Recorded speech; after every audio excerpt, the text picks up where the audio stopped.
আপনি একটু বলেন তো আসলে এখানকার ঘটনাটা কি, যে এখানে আসলে মানে প্রাচীনকালে যে মুরব্বীরা বলতো যে এখানে নাকি সোনার নৌকা তলিয়ে গেছে চান্দু সওদাগররা, এটা নাকি কালিদাও সাগর ছিল। তো আসলে কি ঘটনাটা সত্য? হ্যালো গাইস, আসসালামু আলাইকুম। তো আমি আজকে দেখাতে যাচ্ছি আপনাদেরকে একটি দর্শনীয় জায়গা। তো যে জায়গাটির নাম ছিল আগে কালিদাও সাগর।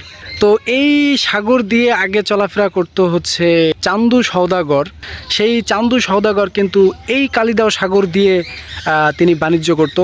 তো গাইস, আমরা এখন একজনের কাছে শুনবো যে আসলে এখানে ঘটনাটি আসলে কি ঘটেছিল।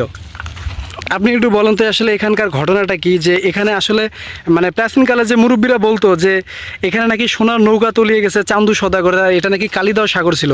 তো আসলে কি ঘটনাটা সত্য?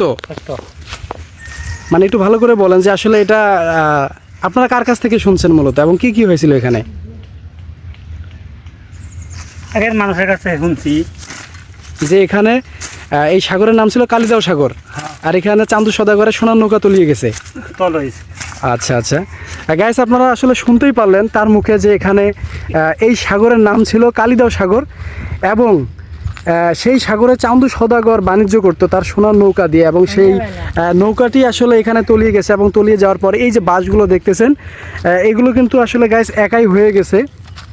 আর পাশাপাশি হচ্ছে যে কইসকা হয়েছে, মানে সোনার মতো যেটা চিকচিক করে আর কি। তো গাইস, আমি আপনাকে আরও খুব সুন্দর করে আমি আপনাদেরকে এই চান্দু সওদাগরের যে নৌকা তলিয়ে যে পাথর হয়েছে, এবং সেই পাথরে অনেকেই বলে যে এই পাথরটি ভাঙলে নাকি সোনার মতো চিকচিক করে, রূপার মতো ঝিলমিল করে, চিকচিক করে। তো আমি আসলেই সেই পাথরটি ভেঙে আপনাদেরকে আমি দেখাচ্ছি যে চান্দু সওদাগরের নৌকা ডুবার পরে তার যে আসলে নৌকা ডুবার পরে যে পাথর হইল, এবং সেই পাথরটা যে চিকচিক করে, আসলে সেই পাথরটা আমি আপনাদেরকে দেখাচ্ছি গাইস। এই যে দেখুন, ঘটনা কিন্তু আসলেই সত্য ঘটনা।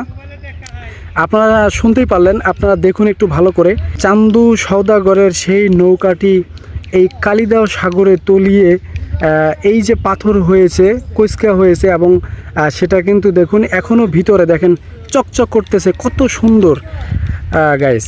তো আসলে গাইস, এই সেই দর্শনীয় জায়গা, এটাই সেই কালিদাও সাগর, এবং এই কালিদাও সাগরে চান্দু সওদাগর বাণিজ্য করত, এবং এখানে বাণিজ্য করত, এবং এই বাণিজ্যর তার চলাচল পথ ছিল এইটা, এবং সেই পথে এসে তার এইখানটাতে ঠিক তার নৌকাটি আসলে তলিয়ে গেছে, এবং সেই নৌকা তলার পরে এই যে পাথর এবং কুইসকা হয়েছে। আর তার সেই নৌকাটি ছিল, আমরা শুনেছিলাম আমাদের মুরব্বীদের কাছে, তারা বলতো সোনার নৌকা তলিয়ে গেছে, এবং সেইখান থেকে এই কুইসকা হয়েছে এবং এই পাথর হয়েছে, এবং সেই পাথর ভাঙলে এখনও সোনার মতো চিকচিক করে।